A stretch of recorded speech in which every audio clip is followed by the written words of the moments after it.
শাহজালাল ইসলামী bank cricket 24 season 3 এর jersey ও trophy উন্মোচন হয়েছে মঙ্গলবার। 24 ঘন্টার সংবাদ ভিত্তিক চ্যানেল 24 এর কর্মীদের জন্য তৃতীয়বারের মতো আয়োজন করা হয়েছে এই টুর্নামেন্ট, যেখানে 12টি দল অংশ নেবে 4 গ্রুপে ভাগ করে।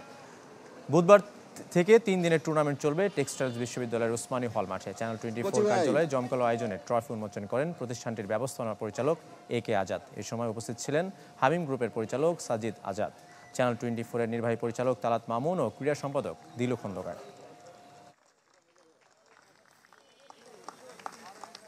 এইবারও আশা করি খুব চমৎকার একটা টুর্নামেন্ট হবে। So look excited to see how it goes ইনশাল্লাহ। অনেক প্রেশার তো থাকে বাইরের ভিতরের, তার মধ্যেও যে আমরা আনন্দ খুঁজে পাচ্ছি এই টুর্নামেন্টের মাধ্যমে, আমি মনে করি শুধুমাত্র এই ক্রিকেট না, আরও দু একটা এরকম মাঝে মাঝে হওয়া দরকার।